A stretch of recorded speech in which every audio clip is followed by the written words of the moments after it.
ابي کاهل یو صحابي دی او د رسول الله صلی الله علیه وسلم سره ډیر ناس په ولاړه درلوده.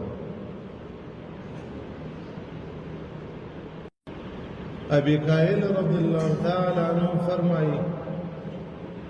رسول الله صلی الله علیه وسلم راته وفرمایل که څوک د ورځې یا د شپې درې واره درود شریف پر ما باندې ووایي او دا یې کوی ورباندې که د کوچنی سپیکر دا هم د لوړ ده یې کوی اواز کوي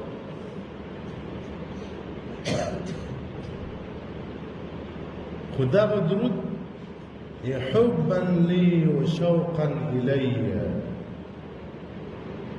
په محبت کې دا درود ووایه او زما په شوق کې دا درود ووایه. رسول الله صلی الله علیه وسلم کان حقا علی الله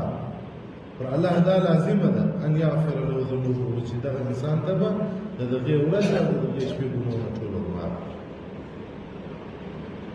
کان حقا علی الله پر الله هیڅوک حق نه لري. الله بې نیازه ذات خو د درود په حق کې الله جل جلاله ما لازم ده چې د انسان ته به زه عفو د ګناهو کوم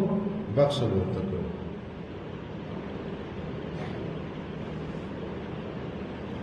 او دغه رنګه ده ابي هريره رضی الله تعالی عنه څخه روایت دی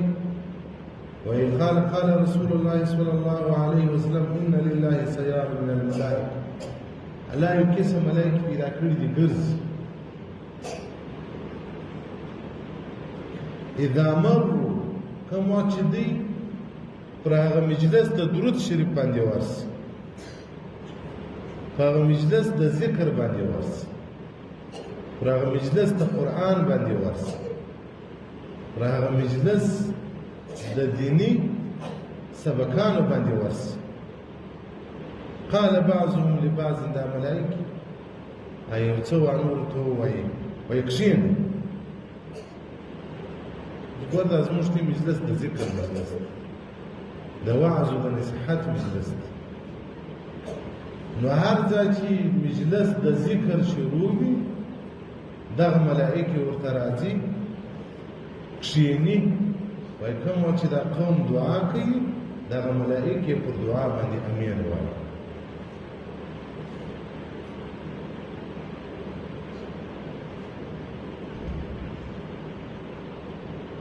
او کوم وخت چې دا انسانان درود شریف پر محمد رسول الله صلی الله علیه وسلم وایي او سره ولاړ ثم يقول بعضهم لبعض دا ملائکې یو بل ته وایي طوبى لهؤلاء خوشحالي دې وي دې قوم لره یرجعون مغفورا لهم دې چې واپس دي الله جل جلاله بخښل.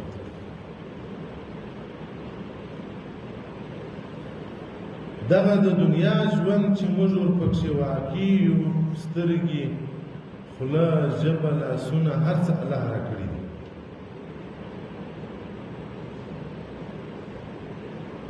او ژوند یې راکړی دی ورځ او شپه راباندې را روانه ده دا هم د دې دپاره چې ابدي زندګي موږ لاسته په راوړو هغه ابدي زندګي بیا پای نه لري. د دنیا ژوند خو د موږ دی وینو هغه اخري نتیجه یې 80 کاله او 80 کاله وي یو څوک په 100 کلو ته رسېږي یا به تر 100 اوړي د دنیا د ژوند د اخري نتیجه شپېته او 80 کاله الله که خان صاحب یې هم پاتې که غریب مسکین یې هم پاتې دا دنیا موږ پرېږدي موږ په دنیا نه پرېږدو نه ملا پرېږدي نه عامې پرېږدي نه ځوان پرېږدي نه سپین ږیری پرېږدي خو دنیا موږ پرېږدي دنیا موږ دی پرېږدي چې بیا په دې کور کې د شپې حق موږ نه لرو هغه اولادونه وو هغه معاینه چې هغه د ژوند یو شیرینه میوه ده هغه بیا وایي دا خاوند مې له کوره باسي موږ ځینې بیریږو داسې مو دنیا پرېږدي نو چې موږ دنیا پرېږدي دا راسه جلا کېږي نو خو راځئ موږ دنیا ته طلاق ورکړو موږ دنیا ته شا وګرځو اوس پر دنیا باندې موږ الله هم ناراضه کړی دی، محمد رسول الله صلی الله علیه وسلم هم ناراضه کړی دی. که یو سړی په خپل ګریوان کې فکر وکړي، د سهاره تر ماښامه د ځان سره حساب وکړي چې ما کوم کارونه کړي، الله مې ډېر خوشحاله کړی دی که مې دنیا ته ډېر خدمت کړی. د هغو نه خدمت چې موږ دنیا ته کوو، د هغو نه خدمت چې موږ شهواتو ته کوو، د هغو نه خدمت که موږ د الله جل جلاله وکړو، ملائکې به ستړي سره کوي، ملائکې به موږ وینو، دوی به موږ وینو. نو د درود شریف په فضایلو، د درود شریف په برکاتو کې وایي ابوالعباس احمد بن منصور یو شیخ و یو نفر و،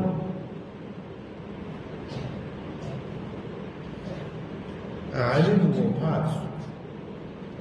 بیا یو چا په خوب کې ولیده، د شیراز یو نفر په خوب ولیده، په شیراز کې یو غټه جامع مسجد لکه دا زموږ مسجد، و دغه عالم د محراب په څنګ کې ولاړ دی او ډېر ښه ګېڼهداره ښایسته چپانه یې اغوستې ده، وعلى رأسه تاج، په سر یې تاج دی د سرو زرو په جواهرو ملغلرو باندې پوښل شوی. فقال له ما فعل الله بك، الله څه در سره وکړو؟ ای عالمه مړ شوې، الله څه در سره وکړل، کومه معامله یې در سره وکړو؟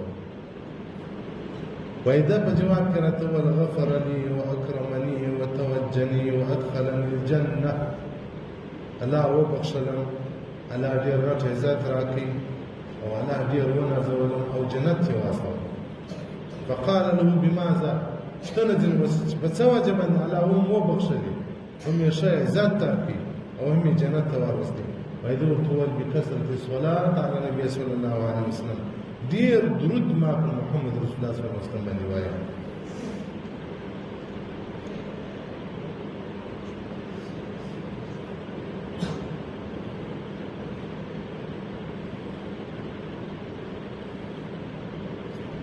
نو علماء کرام وایي که سړی غواړي چې د الله جل جلاله له عذابه خلاص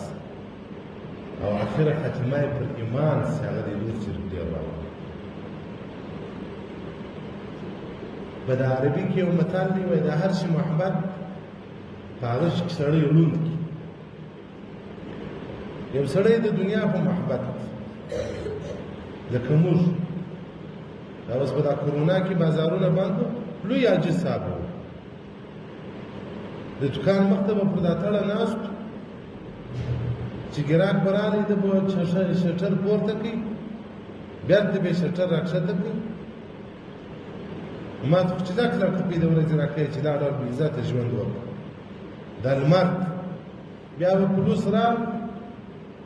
ده به ځان پټ کړي. نو خو موږ د دنیا عاشقان یو، په دنیا کې بې عزتي، په دنیا کې ستړوالی فرق نه راکړي. محبت مو ټول په سینه کې د دنیا په، یو څوک بیا د ښځو شوقي دی، یو څوک بیا د الکانو شوقي دی، یو څوک بیا د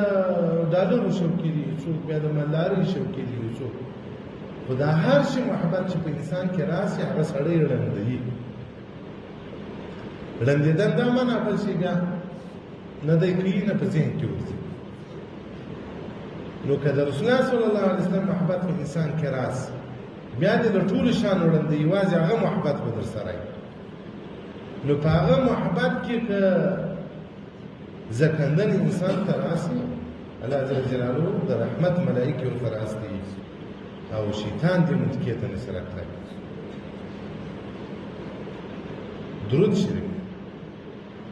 په لمانځه کې هر مسلمان وایي، په نفلو کې په اوله ناسته کې هم، په دومه ناسته کې ویل کېږي، په فرضو، په واجبو، په سنت مؤکداتو کې په اوله ناسته کې درود شریف نه ویل کېږي، په دومه ناسته کې ویل کېږي. نو موږ خو بعض هغه د لمانځه په درود باندې غاړه ایستلې نه، درود شریف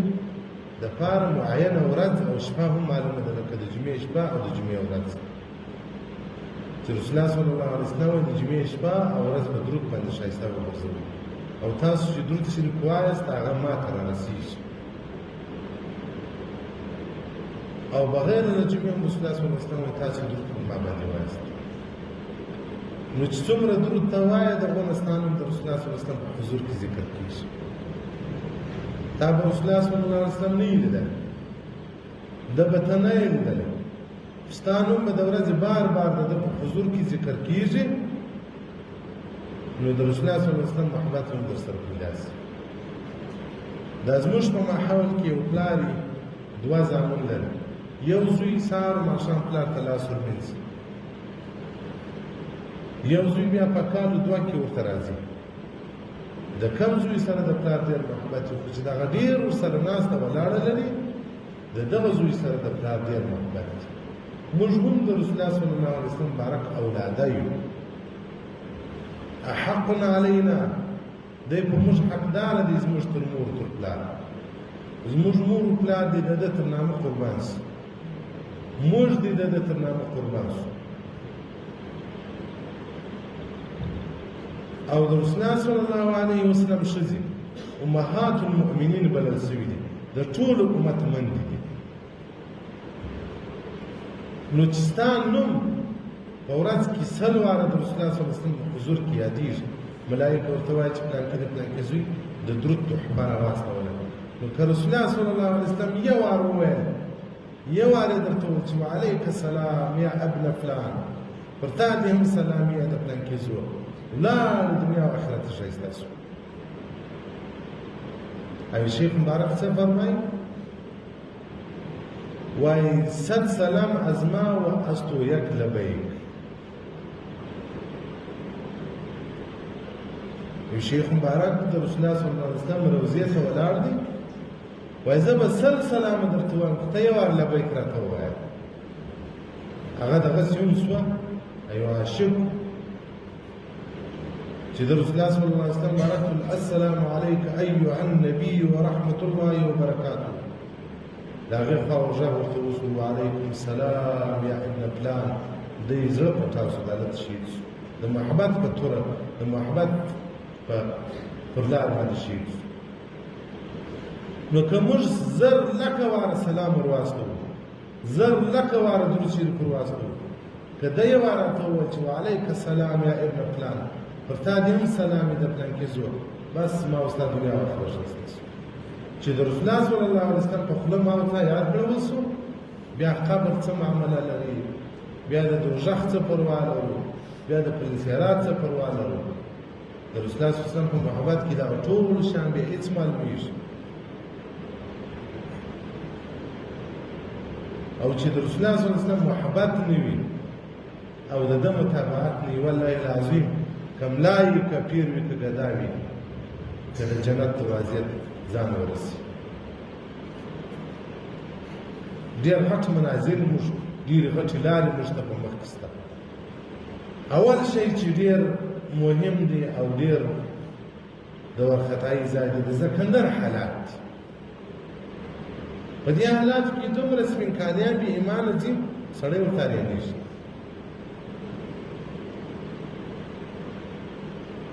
دغه ډېر مهم نازک حالت په دغه وخت کې شیطان د سړي ایمان وړي شیطان چې دلته په موږ څه ګناهونه کوي یا بیا کوي یا راباندې کړي دي یو وسوسه په سینه کې راواچي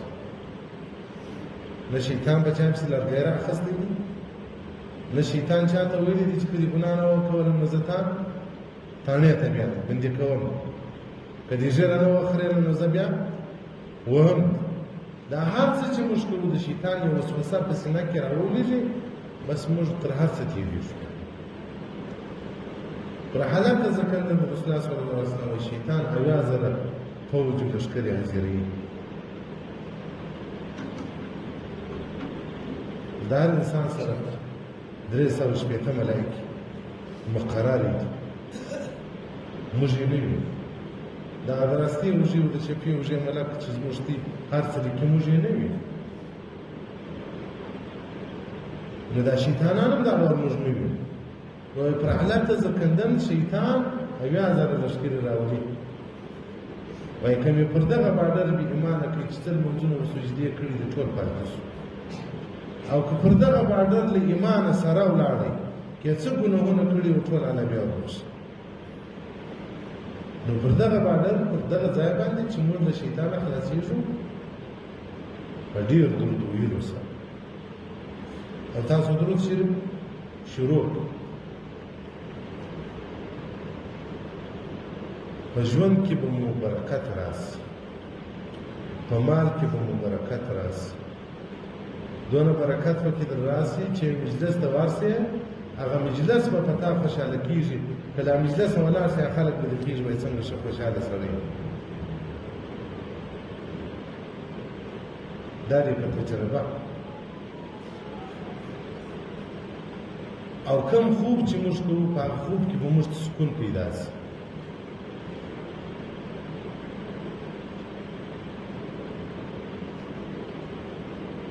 او کم خوراک څښاک چې موږ کوو خو هغه اوس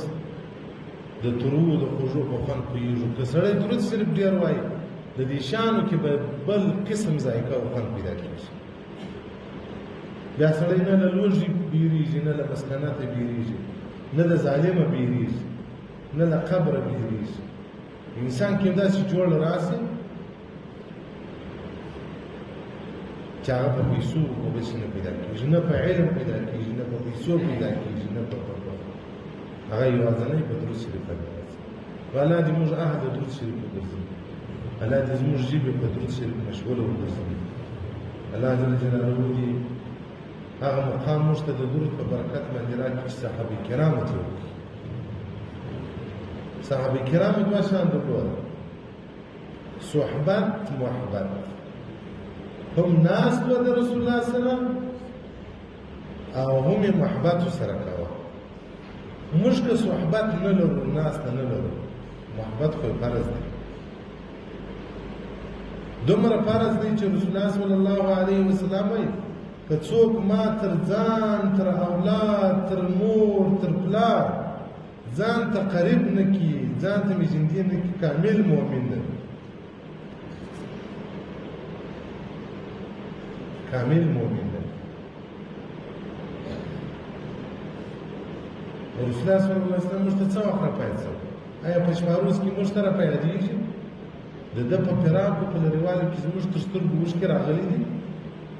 زموږ که پلار و دادا او نیکه و انا و عینه مو رسول هغه ورځ نه بیا جاوه هغه ژړا دې ورکه سي دا د رسول الله صلی الله علیه وسلم د محبت ژړا هر اوښکه د الله په نیز دومره وزنداره ده لکه دنیا و ما فیها هغه اوښکې چې د رسول الله صلی الله علیه وسلم په محبت کې توی سي په ورځ د قیامت په د جهنم اور الله په هغه اوښکو اراموي ځکه وایي جهنم چې راسي د قیامت په ورځ باندې اویا زر ملائکې یې راکشي د جهنم دونه غږ دی چې دنیا ته د جهنم غږ راوځي پر مخ ته ځکه به که حیوانات که انسانان دي ژوندی شي به نصیب نو په ورځ د قیامت جهنم وایي نارې وي وایي رب وعده دې کړې ده راسته وایي دا سرکشان هغه خلک چې په دنیا کې ستا بیا امریک کوله ستا د حبیب محمد صلی الله علیه وسلم بیا امریک کوله راسته وایي نن ورځ ما هل من مزید هل من مزید بیا به جبرائیل اسلام د رسول الله اسلام د امت اوښکې راجمع کړي په یو شي کې بیا راوړو هغه اوښکې چې د شپې یې ژړلي او هغه اوښکې چې د رسول الله صلی الله علیه وسلم په محبت کې ژړلي دا به په دوزخ راوپاشي دوزخ به نارې کوي وایي یاره ما ته د رسول الله امت نجات راکړه زه د رسول الله امت نه غواړم الله دې زموږ سترګې د رسول الله صلی الله علیه وسلم په محبت کې وژړي الله دې موږ سینې د رسول الله صلی الله علیه وسلم نه محبت ډکې کړي یو صحابي واقعا بیانوي وایي په باغ کې اوبه لګولې غږ ورباندې وشو چې رسول الله صلی الله علیه وسلم له دنیا څخه لاړل د الله تعالی سپورت کولیاره به سترګې خو هغه وي چې دی لیدی او چې زه به مسجد ته ورسم او دی نه ووینم الله ما څه سترګې واخله وایي هلته ړوند شو حضرت عمر رضی الله تعالی عنہ حضرت علی صاحب ته سلام راچی السلام علیکم السلام علیکم ورحمت الله حضرت علی صاحب جواب نه ورکړي حضرت عمر صاحب راضي ابي بکر صدیق صاحب ته وایي رضی الله تعالی عنهم وایي حضرت علی صاحب له ما خبر دی ابي بکر صدیق راته نو وایي واسي راوړي چې راوځي حضرت علی رضی الله عنه ولې خبر ایا چې رسول الله صلی الله علیه وسلم دا ته خوابتیا شروع کړه علي رتنول نه یو خبر حضرت عمر صاحب ته ما درې واره سلام درو اچو تا سلام نو کړه جواب علي رتنول بارک ته وځه رسول الله صلی الله علیه وسلم بارک لري چې پال کنه ما سره څوک غریز ما فکر راغی پات نو یا عمر ستا سلام ما نه دی اورېدل زنه یو خبر دی رسول الله صلی الله علیه وسلم بارک جندي انډیوال زبر ته ولې خبرې کېږي صدیق راتنو بارک سترګو ښکرالي عمر راتنو چې وایي نه لري رښتیا وایي چې رسول الله صلی الله علیه وسلم تللی دی بیا ما نه په اوبو نه په خوراک باندې اخیستی نو د رسول الله صلی الله علیه وسلم محبت دی الله زموږ زموږ کرا ژوندی کړي الله دې د ده په محبت کې مر ژوند قبر آخرت د الله د ده په محبت کې راکړي. السلام علیکم.